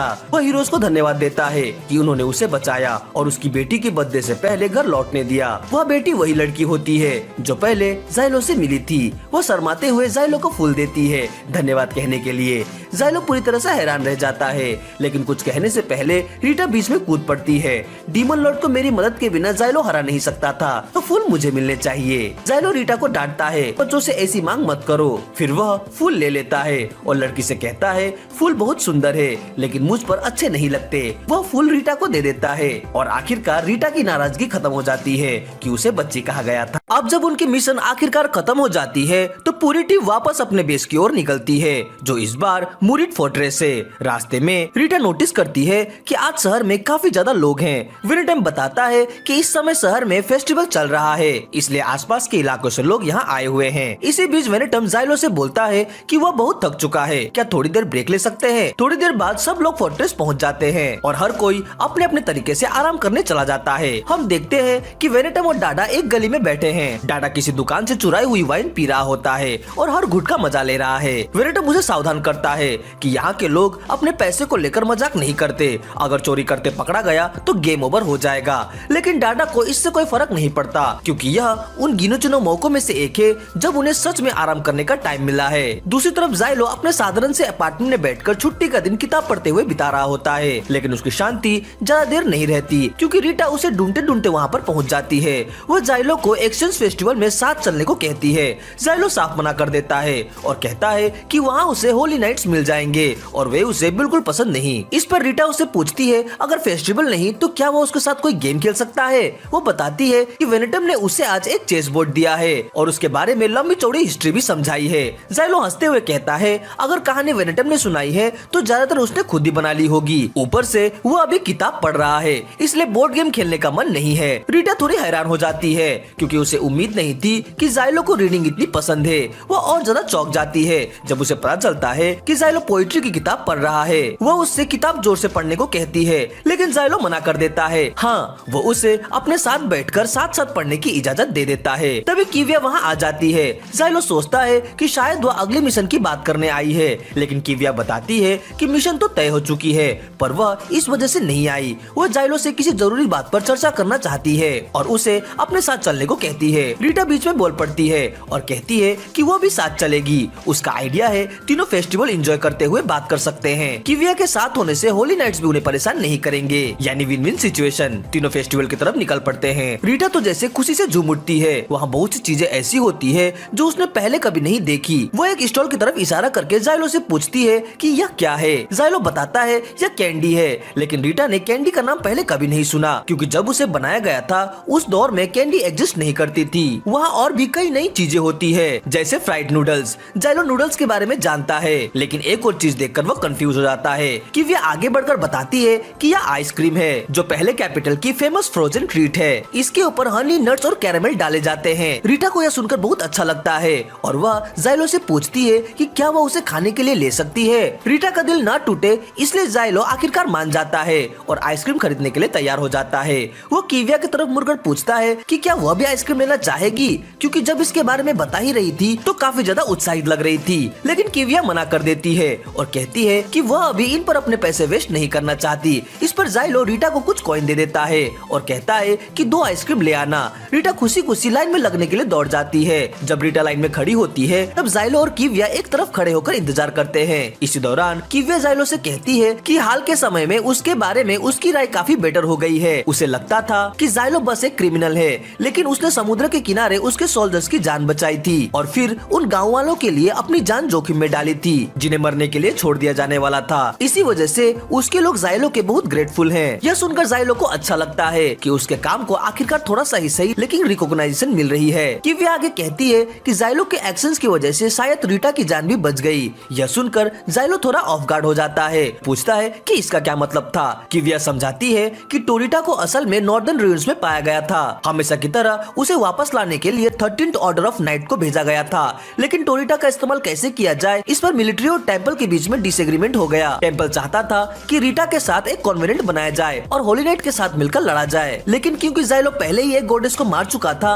मिलिट्री के दिमाग में एक अलग ही आइडिया आया। उन्हें लगा कि शायद गॉडेस को रिजर्व इंजीनियरिंग किया जा सकता है। इसी वजह से उन्होंने डिमांड की कि टोरिटा को एनालिसिस के लिए उनके हवाले कर दिया जाए जो असल में उसे डिसेक्ट करने का एक अच्छा सा नाम था। लेकिन हालात तब बदल गए जब जाइलो ने टोरिटा के साथ खुद कॉन्ट्रैक्ट बना लिया और फिर बहुत कम समय में 2 डीमन स्लॉट हराने के बाद यह साफ हो गया है कि रीटा जिंदा रहकर कहीं ज्यादा यूजफुल है बजाय इसके कि उसे एक्सपेरिमेंट का सब्जेक्ट बनाया जाए। जाइलो को यह समझ नहीं आता कि कोई टोरिटा को बेकार कैसे समझ सकता है क्योंकि वह तो एक गॉडेस है और उसके पास काफी पावरफुल एबिलिटीज है। लेकिन रूइंस में मिले मैसेज के अनुसार टोरिटा असल में सिर्फ स्वॉर्ड समन कर सकती है। बताया जाता है कि गॉडेस एक जमाने में जिसे ग्रेट सिविलाइज्ड एरा कहा जाता है इस दुनिया में उतरी थी। हर गॉडेस की नेचर अलग अलग होती है। कोई जहरीला पॉइजन बना सकती है, कोई बिजली गिरा सकती है या भयानक स्टॉर्म बुला सकती है और कुछ तो भविष्य की विजन भी देख सकती है। जब भी डीमन ब्लाइड उभरता है ये गॉडेस जाग जाती है और जब उनका पूरा काम हो जाता है तो वे आमतौर पर वापस अपनी कॉफिन में सोने चली जाती है।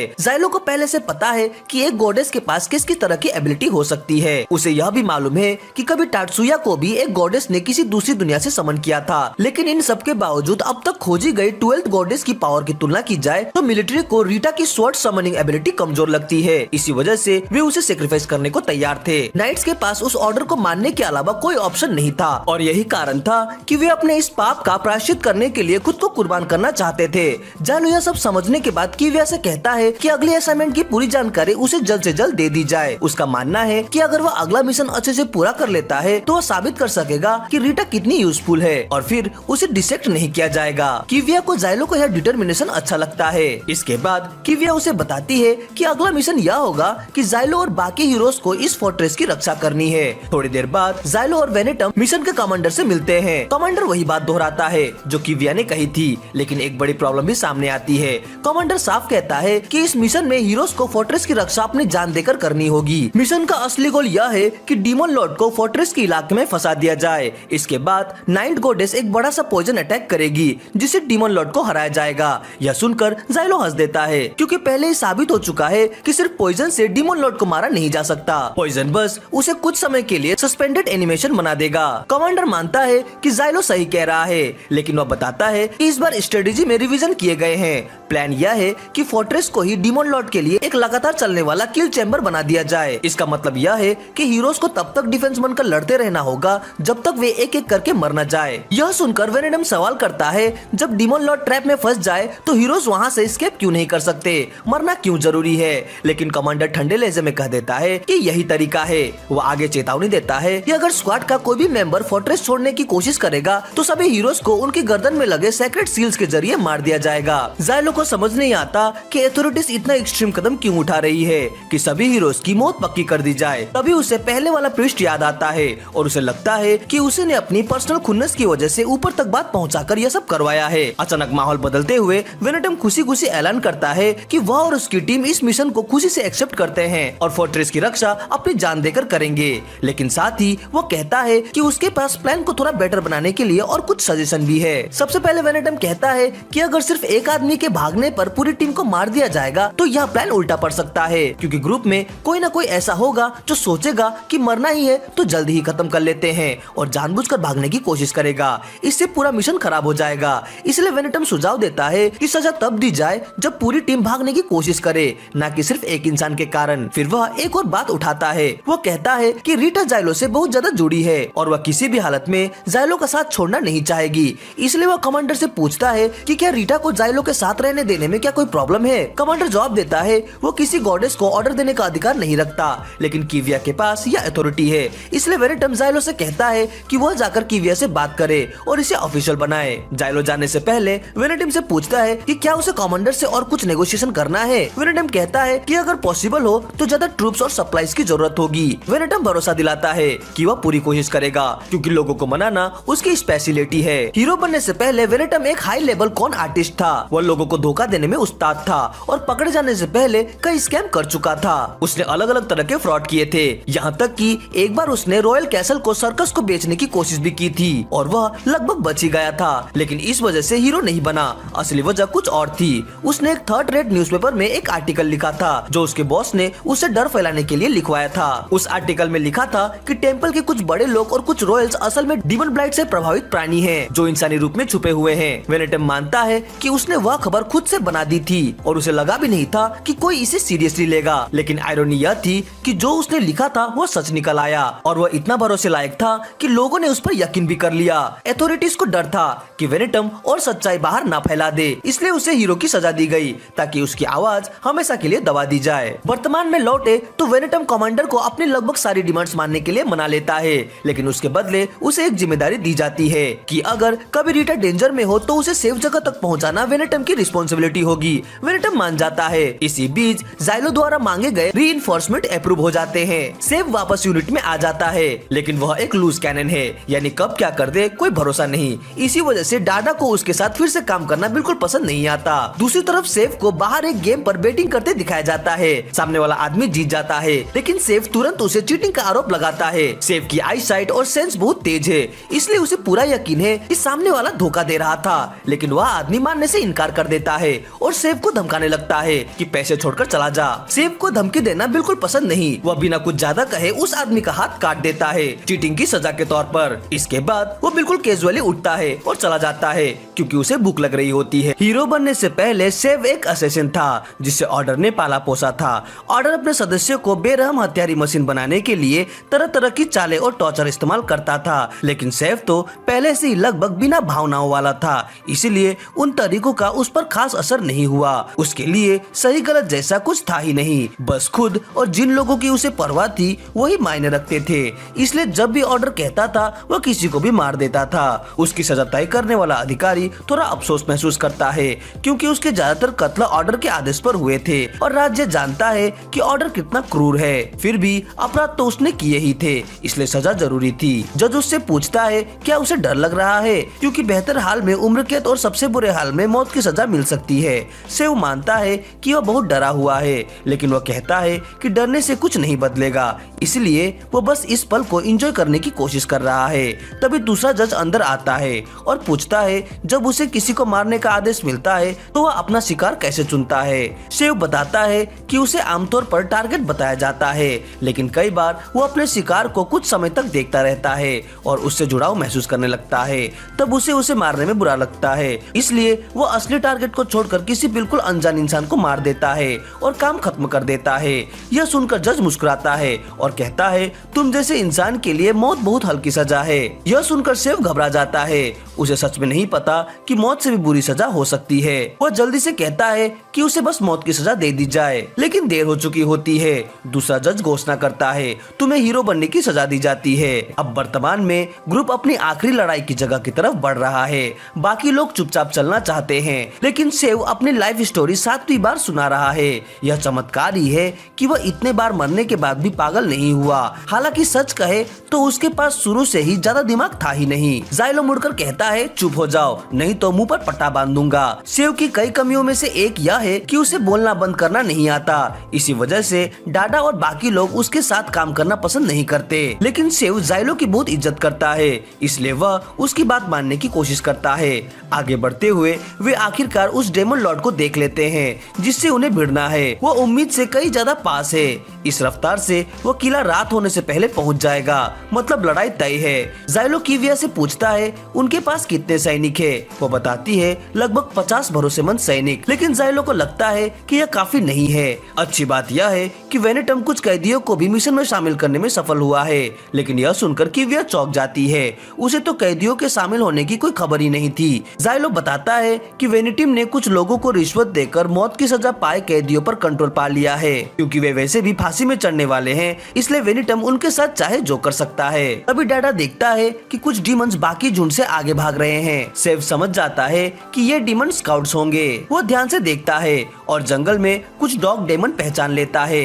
किविया हैरान रह जाती है कि सेव इतनी दूर बिना दूरबीन से डीमन को कैसे देख सकता है, लेकिन जाइलो कहता है कि सेव के लिए यह सामान्य बात है। उसकी नजर इंसानों से कहीं ज्यादा तेज है। जाइलो पूछता है कि क्या वह यहीं से उन्हें मार सकता है। सेव कहता है कि कोशिश करेगा, लेकिन निशाना लगे इसकी गारंटी नहीं दे सकता। फिर वह अपना खास जादुई भाला निकालता है, निशाना साधता है और एक डॉग डेमन का सिर उड़ा देता है। वह खुद पर गर्व महसूस करता है, लेकिन डाडा याद दिलाता है कि अभी बहुत सारे बाकी है, इसलिए फोकस रखो। किविया पूछती है कि क्या वाकई में ये काम उन दोनों पर छोड़ना ठीक है। जाइलो भरोसे से कहता है कि सेव की स्नाइपिंग इतनी बेहतरीन है कि उसने उसे कभी भी चूकते नहीं देखा। ज्यादातर स्काउट वह खुद ही खत्म कर देता है। अब बाकी काम है जाल बिछाना। किविया नोटिस करती है कि यह लगभग हार की लड़ाई है, फिर भी जाइलो बिल्कुल शांत है। वह कहता है कि वह ऊपर बैठे अफसरों को खुश नहीं देखना चाहता कि वे उसे मरते देखे और उसे यह लड़ाई जीतनी ही होगी, ताकि वह ट्रेड के सामने अपनी उपयोगिता साबित कर सके, वरना ट्रेड को कभी भी टुकड़ों में नहीं बांटा जा सकता।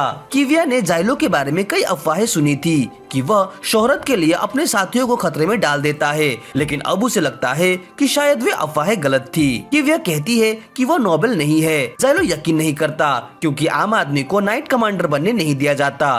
तब किविया बताती है कि उसके पिता चर्च के हाई प्रीस्ट हैं। यह सुनकर जाइलो चौंक जाता है। हाई प्रीस्ट चर्च का सबसे ऊंचा पद है, बहुत बड़ी हैसियत। तभी सेव बताता है कि वह डॉग डीमन निपटा चुका है। जाइलो उसे और डाडा को वहीं स्टैंड बाय पर रहने को कहता है और खुद कुछ और काम निपटाने निकल जाता है। बाद में जाइलो और किविया किले की ओर लौटते हैं। गेट के पास उन्हें 9वें नाइट ऑर्डर का कमांडर हॉर्ड और उसकी देवी पेलारी मिलते हैं। हॉर्ड हैरान है कि किविया किले में रुकना चाहती है, बजाय इसके कि दोषी हीरो को मरने के लिए छोड़ दे। उसे समझ नहीं आता कि वो उन पर इतना भरोसा क्यों कर रही है। फिर भी वो उसकी सुरक्षा के लिए प्रार्थना करता है, लेकिन जाइलो के लिए उसके मन में सिर्फ तिरस्कार है।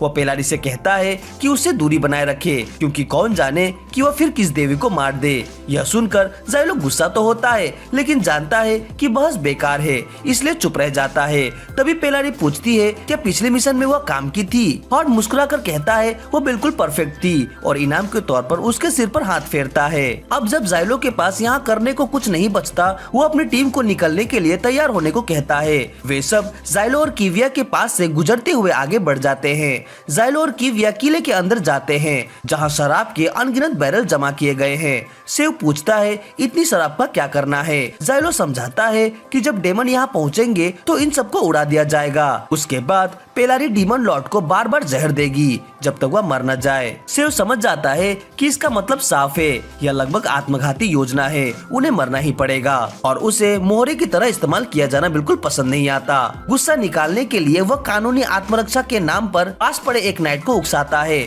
जैसे वह नाइट सेव को पकड़ता है, सेव चाकू निकालकर उसका गला काटने ही वाला होता है, लेकिन जाइलो समय पर रोक देता है।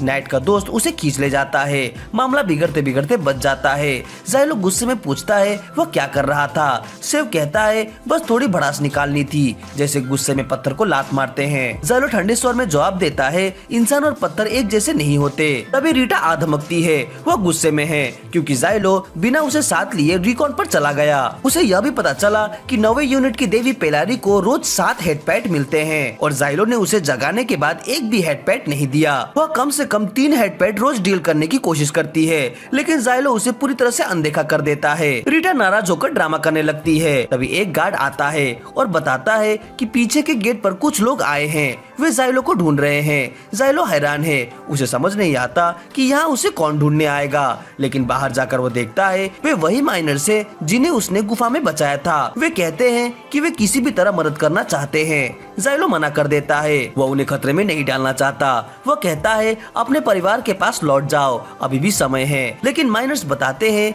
कि वे सिर्फ कृतज्ञता से नहीं आए। खदान संक्रमित होने के बाद उनका गांव बुरी तरह से प्रभावित हुआ था। अगर यह मिशन असफल हुआ तो वही त्रासदी दोबारा होगी। वे लड़ाई में योगदान देना चाहते हैं। जाइलो फिर से मना करने ही वाला था कि तभी किंग आता है और वह उनकी मदद स्वीकार कर लेता है। जाइलो विरोध करता है, ये लोग युद्ध के योग्य नहीं है, लेकिन किंग का इरादा उन्हें मैदान में झोंकने का नहीं है। वह कहता है कि वह सेक्रेट सील्स का ब्लूप्रिंट देगा। माइनर्स पत्थर तराशने में माहिर है, वे जितनी जरूरत हो उतनी मोहरे बना सकते हैं जिससे किले की रक्षा मजबूत होगी। माइनर्स जोश से भर जाते हैं। जाइलो आखिरकार उन्हें काम करने देता है। कुछ घंटों बाद सारी तैयारियां पूरी हो जाती है। सब अंतिम बार योजना की समीक्षा के लिए इकट्ठा होते हैं। तात्सुया भूमिगत रास्तों को सील करेगा। सेव कैदियों के साथ पीछे के गेट की रक्षा करेगा। किंग माइनर्स के साथ मिलकर स्नाइपर्स को सपोर्ट देगा। वह जानता है कि आधिकारिक योजना किले को उड़ाकर डेमन लॉर्ड को जहर देना दरअसल सबके लिए मौत का फरमान है। जाइलो तय करता है कि वह खुद पहल करेगा। उसने पहले जो जाल बिछाए थे उन्हीं का इस्तेमाल करके डीमन लॉर्ड को किले तक पहुंचने से पहले ही खत्म करने की योजना बनाता है। कुछ देर बाद जाइलो उन मौत की सजा पाए कैदियों से मिलता है जिन्हें भर्ती किया गया है।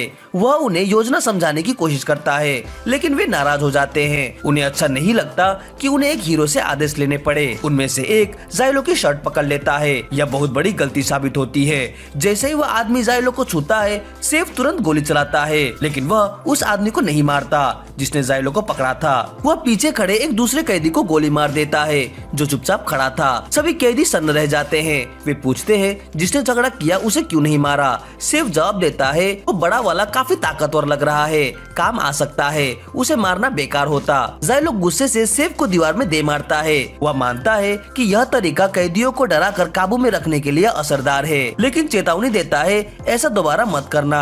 फिर वह वहाँ से चला जाता है। अब कैदियों को समझ आ जाता है कि जाइलो की बात मानना ही उनके जिंदा रहने का सबसे अच्छा मौका है। थोड़ी देर बाद जाइलो को वेनेटम बुलाता है। उसे एक पत्र मिला है जो सीधे जाइलो के नाम पर है। जैसे ही जाइलो उस पर लगी मुहर पहचानता है, वो तुरंत कहता है इसे जला दो, लेकिन वेनेटम विनती करता है पहले सुन तो लो।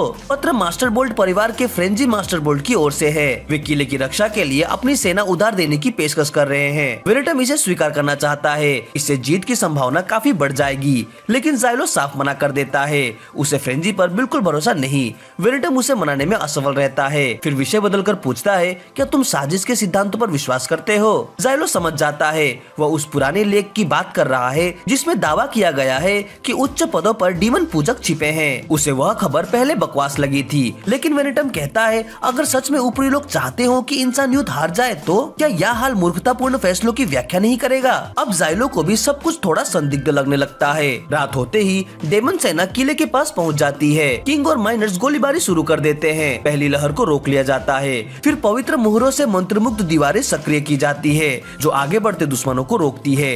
रास्ता साफ होते ही किविया की यूनिट सामने से हमला करती है। शुरुआत में सब योजना के अनुसार चल रहा होता है, लेकिन अचानक जाइलो कुछ देखता है जिसकी उसे बिल्कुल उम्मीद नहीं थी। डीमन घोड़ों पर इंसान सवार है। वे किले की ओर जलते हुए तीर चलाते हैं। किला शराब के ज्वलनशील बैरल से भरा हुआ है। हर तरफ आग लगने लगती है। सैनिक आग बुझाने में व्यस्त हो जाते हैं। इस अफरा तफरी का फायदा उठाकर कुछ डीमन घोड़े मुख्य द्वार तोड़कर अंदर घुस जाते हैं। अब हालात तेजी से बिगड़ रहे हैं। ऐसा ही चलता रहा तो पूरी टुकड़ी खत्म हो जाएगी। रीटा पूछती है कि क्या वे लोग ब्राइट से संक्रमित हो चुके हैं, लेकिन जाइलो जितना देख पाता है उसे ऐसा नहीं लगता। वे लोग पूरी तरह सामान्य हैं, बस उन्होंने इंसानों की जगह दानवों का साथ चुन लिया है। लेकिन अगर ऐसा है तो इसका मतलब है कि कहीं न कहीं ऐसे दानव मौजूद हैं जो इंसान से बात कर सकते हैं और उन्हें अपनी तरफ मिला सकते हैं। यह सोच ही डरावने वाली है। यह जानकर रीटा थोड़ी हिल जाती है। एक देवी होने की वजह से वह आम इंसान को युद्ध में नुकसान नहीं पहुंचा सकती, चाहे वो दानवों के साथ ही क्यों ना खड़ा हो। लेकिन जाइलो को यह बात पहले से पता है और उसे पता है कि इससे कैसे निपटना है। कदम उठाने से पहले वह रेडियो पर किविया से संपर्क करता है और पूछता है कि क्या उसे पता है ये लोग कौन हैं। लेकिन किविया भी उतनी ही अनजान है जितने बाकी सब। उसे बस इतना पता है कि वे लोग किसी रईस की निजी सेना के लगते हैं, क्योंकि वे घुड़सवारी करते हुए तीर चलाने में बेहद माहिर है। इसके अलावा उसे कुछ नहीं मालूम। कुछ देर बाद वे इंसान पीछे हटने लगते हैं। किविया की यूनिट खुद भी लड़ाई में उलझी हुई है, इसीलिए उनका पीछा नहीं कर सकती। तब जाइलो दूरबीन से देखता है कि वे किस दिशा में जा रहे हैं। उसे समझ आता है कि वे सीधे अंडरग्राउंड पैसेज की ओर बढ़ रहे हैं। अच्छी बात यह है कि जाइलो ने पहले ही तात्सुया को कुछ सूरवीरों के साथ वहां भेज दिया था ताकि प्रवेश द्वार की रक्षा की जा सके। वेनिटम भी वही है, लेकिन सच कहे तो उससे ज्यादा मदद की उम्मीद नहीं है। उधर जमीन के ऊपर टोव किंग से कहता है कि अब पीछे हट जाना चाहिए, क्योंकि सामने का मुख्य द्वार ज्यादा देर टिकने वाला नहीं है। लेकिन किंग मना कर देता है। वह कहता है कि अगर वह पीछे हटा तो सैनिक का हौसला टूट जाएगा। वह आदेश देता है कि सभी लोग मैजिक कैनन को हमले के लिए तैयार करें। सब घबराहट में तोपें लोड करने लगते हैं। जैसे ही किंग फायर का आदेश देता है, दानवों पर गोले बरसने लगते हैं। तोप अच्छा खासा नुकसान करती है, लेकिन सैनिकों की निशानेबाजी उतनी सटीक नहीं है। किंग फिर से रिलोड करने और दोबारा फायर करने की तैयारी का आदेश देता है, लेकिन दानवों की सेना उम्मीद से ज्यादा तेजी से बढ़ रही है। अगर कुछ नहीं किया गया तो वे रिलोड होने से पहले ही सबको रौंद देंगे। किंग यह नहीं होने दे सकता। वह जाइलो को आवाज देता है कि वह लड़ाई में उतरकर दानवों को रोके। जाइलो हालात समझ जाता है और रीटा से कहता है कि अब उनकी बारी है। लेकिन लड़ाई में कूदने से पहले रीटा उससे कुछ कहना चाहती है। जब से वे मिले हैं, जाइलो उसे बार बार कहता रहा है कि दूसरों के लिए जान जोखिम में मत डालो, फिर भी वो खुद बिना हिचक के ऐसा करता है।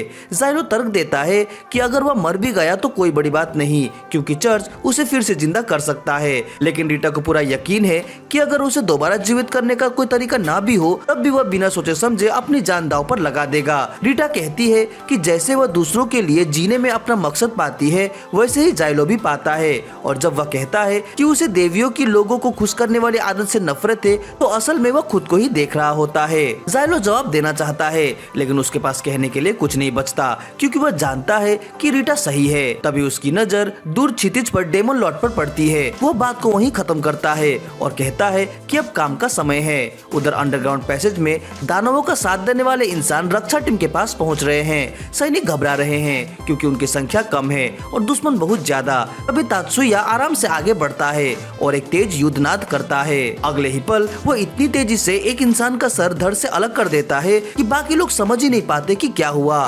फिर वह लगातार हमला करता रहता है और दुश्मनों को तहस नहस कर देता है। जो सूरवीर पहले डर से कांप रहे थे, वे जब देखते हैं कि तात्सुया उन्हें संभाल रहा है तो उनमें हिम्मत आ जाती है और वे भी बचे हुए हमलावर पर तीर चलाते हैं और आखिरकार रास्ता पूरी तरह से साफ हो जाता है। वे सब जिंदा बचने से राहत महसूस करते हैं, लेकिन साथ ही तात्सुया की ताकत देखकर अंदर से डर भी जाते हैं। उधर जाइलो और रीटा ने आखिरकार डेमन लॉर्ड को देख लिया है। अब उनके हमले की बारी है। जाइलो चाहता है कि रीटा अपनी ऊर्जा बचाकर कर रखे, इसलिए वह सीधा टक्कर लेने के बजाय घुमाकर जाने का फैसला करता है। रीटा उसकी योजना समझ जाती है और उसके लिए एक तलवार बनाती है।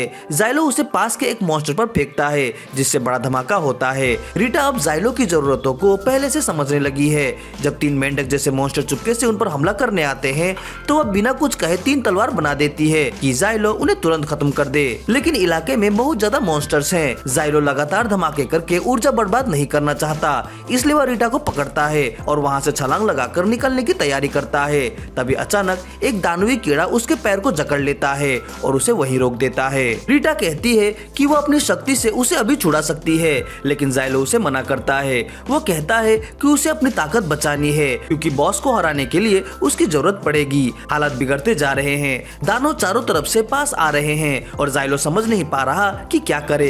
तभी अचानक घोड़ों की टापों की आवाज सुनाई देती है, जैसे कोई छोटी सेना आ रही हो। दानव का ध्यान कुछ पल के लिए बढ़ जाता है। इसी मौके का फायदा उठाकर जाइलो कीड़े की पकड़ से खुद को छुड़ाता है और रीटा को कंधे पर लेकर छलांग लगा देता है। उड़ते हुए रीटा पूछती है कि क्या उसे पता है यह किसकी सेना है और यहाँ क्यों आए हैं। जाइलो जानता है वे कौन है, लेकिन उन्हें देखकर वो खुश नहीं है। जमीन पर उतरते ही वो वेनिटिम को कॉल करता है और जवाब मांगता है, क्योंकि उसने साफ कहा था कि उन लोगों से मदद नहीं लेनी है। वेनिटिम जानता है कि जाइलो गुस्से में है, लेकिन उन्हें मजबूरी में मदद लेनी पड़ी। सच तो यह है कि जाइलो भी थोड़ा जिम्मेदार है, क्योंकि उसी ने एक धोखेबाज आदमी पर भरोसा किया था कि वह उसके निर्देश मानेगा। अब जाइलो कुछ बदल नहीं सकता, इसलिए वह अपने घाव के इलाज करने पर ध्यान देता है, ताकि जल्द से जल्द वो फिर से लड़ाई में लौट सके। लेकिन इलाज के बीच में ही उसे डाडा का कॉल आता है। उसकी आवाज बेहद डरी हुई है। जाइलो मुड़कर देखता है तो पाता है कि कुछ भाड़े के सैनिक डाडा का पीछा कर रहे हैं। वह हैरान रह जाता है, क्योंकि उसी ने डाडा को उन्हीं भाड़े के सैनिकों को किराए पर लाने भेजा था। डाडा जाइलो को याद दिलाता है कि उसका आदेश था कुछ पैसे चुराकर उन्हीं पैसों से भाड़े के सैनिकों को किले की रक्षा के लिए रखना, लेकिन उसे लगा कि सीधे भाड़े के सैनिक से ही पैसे चुरा लेना ज्यादा आसान रहेगा। मगर भाड़े के सैनिकों को यह बात बिल्कुल पसंद नहीं आई। जाइलो गुस्से से भर जाता है कि डाडा ने इतनी बड़ी गड़बड़ कर दी। लेकिन एक फायदा यह होता है कि इतने सारे लोग युद्ध भूमि में आ जाने से डेमन लॉर्ड कुछ पल के लिए उलझ जाता है, और यही मौका जाइलो और रीटा को चाहिए था। डेमन लॉर्ड का ध्यान बटा देख जाइलो सीधे उसके ऊपर छलांग लगा देता है। सही जगह पहुंचते ही रीटा अपनी शक्ति से एक तलवार बुलाती है, जो डेमन लॉर्ड के शरीर में धंस जाती है। वह वार उसे मारने के लिए काफी नहीं है, लेकिन उनका मकसद सिर्फ उसका ध्यान खींचना था। कुछ देर बाद जाइलो और रीटा जंगल के अंदर जाते हैं, जहाँ पहले से कई मैजिक डिवाइस गाड़ कर रखे गए थे। डेमन लॉर्ड के पहुंचने से ठीक पहले जाइलो उन्हें सक्रिय कर देता है। जैसे ही डेमन लॉर्ड उस पर झपटता है, वो सीधा जाल में फंस जाता है। जमीन उसके नीचे धंस जाती है और एक बड़ा गड्ढा बन जाता है। मिट्टी खिसकने की वजह से वो बाहर निकल नहीं पाता। जब वह गड्ढे में फंसा रहता है, रीटा उसके ऊपर कई विशाल तलवारें बरसाती है। जैसे जैसे तलवारें उसके शरीर को चीरती है, डेमन लॉर्ड उन्हें भ्रष्ट करके रोकने की कोशिश करता है, लेकिन रीटा पूरी ताकत लगाकर तलवारों को और अंदर ढकेल देती है। उसे भारी नुकसान पहुंचता है। आखिर में डेमन लॉर्ड गड्ढे के नीचे निश्चल पड़ा रहता है और रीटा पूरी तरह से थक चुकी होती है। जाइलो उससे कहता है कि वो यही आराम करे, वह पॉइजन गोडेस को बुलाकर काम खत्म कर देगा। उसे यह सोचकर खींच होती है कि ऊंचे पदों पर बैठे लोगों ने किले के साथ साथ उन्हें भी बलि चढ़ाने की योजना बनाई थी, जबकि डेमन लॉर्ड को हराना इतना मुश्किल भी नहीं था। हाँ, वो अभी जिंदा है, लेकिन इतनी गहरी चोटों के बाद वो हिल भी नहीं सकता। जाइलो को ऐसा ही लगता है, लेकिन उसने एक बात पर ध्यान ही नहीं दिया था। डेमन लॉर्ड अपने मुख्य शरीर से अलग होकर भी हमला कर सकता है। अचानक एक नई आंख खुलती है और वह दर्जनों नुकीले कांटे आसमान में दाग देता है। जाइलो रीटा को तुरंत हटने की चेतावनी देता है, लेकिन वह समय पर प्रतिक्रिया नहीं कर पाती। उसे बचाने के लिए जाइलो दौड़कर उसके सामने आ जाता है और उसकी पीठ पर एक कांटा धंस जाता है। इस बीच डेमन लॉर्ड फिर से हमला करने की तैयारी करता है। यहाँ हालात खराब है, लेकिन किले में स्थिति और भी बुरी है। किला लगभग पूरी तरह आग की लपटों में घिर चुका है और मॉन्स्टर्स अंदर तक घुस आए हैं। किंग तुरंत पीछे हटने का आदेश देता है, क्योंकि वह और जाने नहीं गंवाना चाहता। लेकिन पीछे हटना आसान नहीं है, क्योंकि एकमात्र बचने का रास्ता भी दानवों से घिरा हुआ है। उधर रीटा भागकर जाइलो के पास आती है और उसकी हालत देखती है। जाइलो उससे कहता है कि वह अभी यहाँ से निकल जाए। वह लड़ना चाहती है, लेकिन वह समझ जाता है कि वह अपनी सीमा तक पहुँच चुकी है। अगर वह और शक्ति इस्तेमाल करेगी तो इसके गंभीर दुष्परिणाम हो सकते हैं। वह मान लेता है कि रीटा पहले सही कह रही थी। उसे दूसरों के काम आने में अपना मकसद मिलता है। वह लड़ाइयाँ जीतना चाहता है। वह चाहता है कि लोग उसे ताकतवर और शानदार समझे। जाइलो मानता है कि वह ऑरा फार्म करना चाहता है, यानी लोगों के बीच अपनी इज्जत, नाम और हीरो वाली इमेज बनाना चाहता चाहता है। उसे पता है कि उसकी ये इच्छा थोड़ी सेल्फिश और बेवकूफी से भरी लग सकती है, लेकिन फिर भी वो अपने दिल की सुनने का फैसला करता है। पर वह रीटा को अपने साथ खतरे में नहीं घसीटना चाहता। रीटा उसके पास खड़ी हो जाती है और कहती है कि चाहे वह कुछ भी सोचे, वह हर हाल में उसके साथ लड़ेगी। आखिर वह उसकी माइटी गॉडेस है।